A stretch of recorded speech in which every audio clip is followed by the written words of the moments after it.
सुप्रभात बच्चों। कल हमने पढ़ा था संधि का पार्ट 1 कि संधि किसे कहते हैं, संधि का अर्थ क्या होता है और परिभाषा और संधि करना। आज हम सीखेंगे संधि कितने प्रकार की होती है। तो संधि बेटा 3 प्रकार की होती है। नंबर 1 स्वर संधि, नंबर 2 व्यंजन संधि, नंबर 3 विसर्ग संधि। तो आज हम पढ़ेंगे, हमारा मेन टॉपिक होगा स्वर संधि, यानी कि स्वर संधि के और अन्य भेद भी होते हैं। तो आज हम करेंगे स्वर संधि के भेद। तो हमारा है स्वर संधि। सबसे पहले हम इसकी परिभाषा जानेंगे कि स्वर संधि होती क्या है। भाई, दो स्वरों के मेल से जो विकार उत्पन्न होता है उसे क्या कहते हैं, स्वर संधि। स्वर और व्यंजन का तो आपको पता ही होगा कि स्वर संख्या में 11 होते हैं, उनकी बात हो रही यहाँ पर। उनका जो मेल होगा, मेल से जो विकार उत्पन्न होता है उसे स्वर संधि कहते हैं। जैसे ए प्लस ए आ बनता है, आ प्लस ए करेंगे तो भी ए बनता है। हमने पहले उदाहरण देखे थे, वो सारे स्वर के ही थे। आगे आता है हमारा प्रकार, यानी कि स्वर संधि के प्रकार। स्वर संधि कितने प्रकार की होती है। तो नंबर 1 है दीर्घ संधि, नंबर 2 गुण संधि, नंबर 3 वृद्धि संधि, नंबर 4 यण संधि और नंबर 5 अयादि संधि। तो सबसे पहले पढ़ेंगे बेटा हम दीर्घ संधि के बारे में। दीर्घ का मतलब क्या होता है कि बड़ा। देखो, आप इस रूल से पढ़ोगे थोड़ा सा कंफ्यूज हो जाओगे।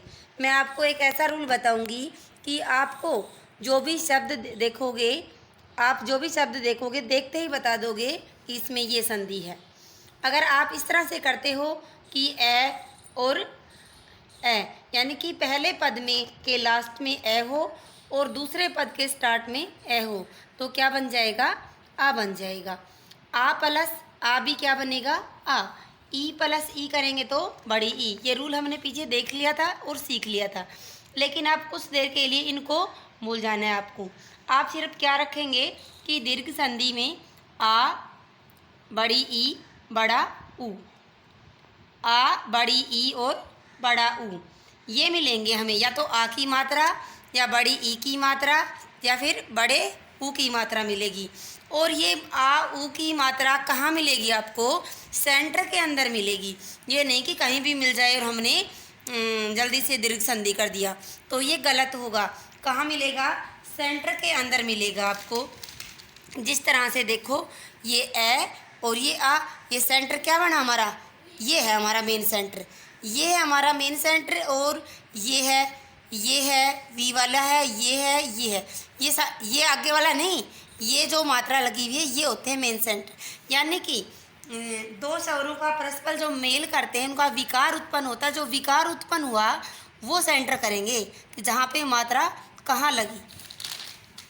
तो इसमें देखिए आप, मतानुसार आ की मात्रा बड़े आ है। इसमें क्या है, भावार्थ आ सेंटर में है।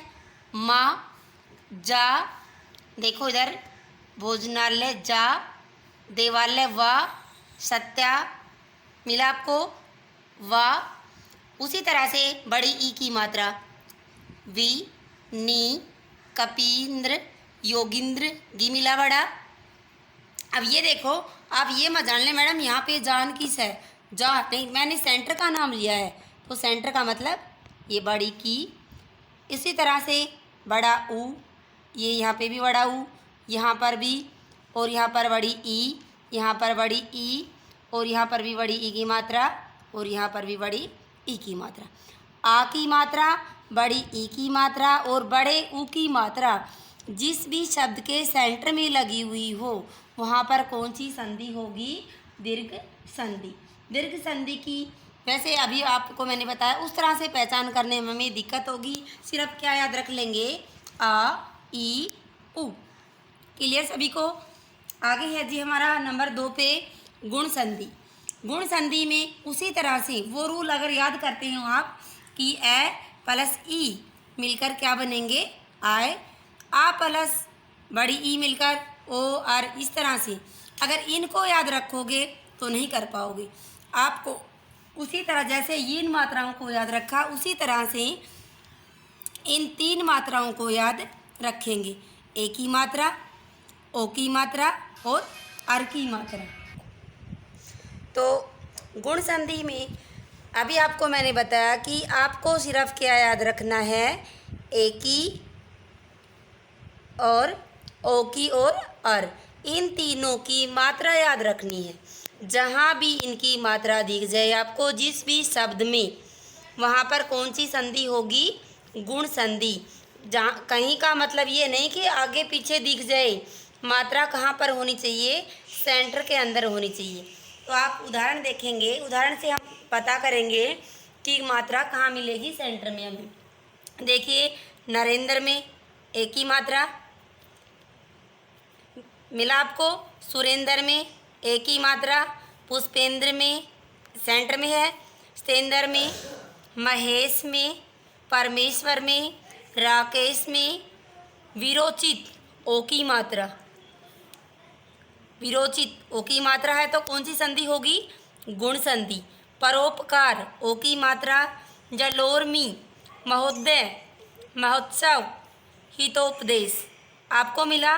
और आगे देखे राजश्री, सप्तऋषि, महर्षि, देवऋषि और यानी कि री ऋषि वाला, जहाँ पर भी ये आपको मिलेंगे ए की मात्रा, ओ की मात्रा और अर यानी कि री ऋषि वाला, ठीक है।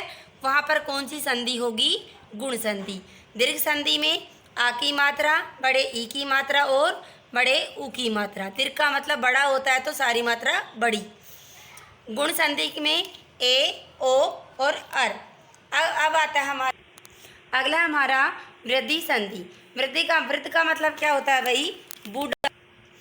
वृद्धि का मतलब वृद्ध लगा लो आप, कि वृद्ध का मतलब बूढ़ा, यानी कि जो बूढ़ा हो जाता है तो उसके हाथ में एक लकड़ी और दे देते हैं ना, 2 से ज़्यादा यानी कि 3 पैर हो जाते हैं। तो उसी तरह से वहाँ पर एक मात्रा थी, यहाँ पर क्या हो जाएंगी, हमें क्या याद रखना है, ओनली ए, आई और औ की मात्रा, ठीक है। इन यानी कि 2 मात्रा, जहाँ भी सेंटर में आपको 2 मात्रा किसी भी शब्द में दिखाई दे तो वो कौन सी संधि होगी, वृद्धि संधि। देखिए ये री, ये देखिए सेंटर में है सारे 2-2 मात्रा, आप देखते जाइए। क्लियर सभी को, वृद्धि संधि आप देखते ही शब्द को बता सकते हैं कि ये वृद्धि। जहाँ पर भी सेंटर के अंदर वर्ण या स्वर के ऊपर क्या मिले आपको, 2 मात्रा मिले, वहाँ पर वृद्धि संधि। एक मात्रा सेंटर में मिलेगी तो गुण संधि, बड़ी मिलेगी तो दीर्घ संधि। अगला हमारा यण संधि। यण में भी एक छोटा सा नियम है, ये आपको याद रखना है। सबसे पहला नियम, य व र, यानी कि जैसे ये या ये यू जो भी है वैसे वह वर्ग पूरा, जैसे वे वा वी वी वे वही, रे रे रा री री पूरा वर्ग, ये व और र, ये तीनों जहाँ भी होंगे उनके तुरंत आगे आपको आधा शब्द मिलेगा। आधा, देखो आधा, ये आधा मिलेगा। जहाँ भी आधा अधूरा मिले वहाँ पर कौन सी संधि मिलेगी, यण संधि। पर ये आधा कब मिलेगा, जब य के, व के और र साथ में मिलेगा। देखो अत्यधिक में यह मिला, यह से पहले आधा है, यहाँ भी यह से पहले तय आधा है, यहाँ से पहले तय आधा है, यहाँ भी आधा है, यू से पहले आधा है, यू से पहले है, ये से पहले है, ये से, यहाँ पर देखो या और यहाँ पर या, यहाँ से वाह, वह बताया था, यह वह और र। इनसे पहले जब आधा मिल जाए आपको, अधूरा कोई भी स्वर या वर्ण मिल जाएगा तो यण संधि होगी। अगला हमारा अयादी संधि। अयादी संधि में भी आपको एक छोटा सा नियम याद रख लेना है। क्या मिलेगा, आय, आओ, आवी। कैसे मिलेगा, ये लगभग बेटा 3 ही शब्द में होगी, आपको 3 शब्दों में ही मिलेगी। जब इसका आप उच्चारण करेंगे, जैसे नयन, अन, आवाज़ आ रही है, शयन, गायन, आओ, आय, आय, आई, आओ, आओ, अवी, आवी, आओ, आवी। इस तरह के लास्ट में जब उच्चारण करोगे इस तरह की आवाज़ आपको आएगी तो वहाँ पर कौन सी संधि हो जाएगी? अयादी संधि। तो आज की वीडियो में इतना ही। कल व्यंजन संधि हम अगली वीडियो में पढ़ेंगे। और जो भी कुछ इसमें से कुछ समझ में ना आए आप फ़ोन करके पूछ सकते हैं। धन्यवाद।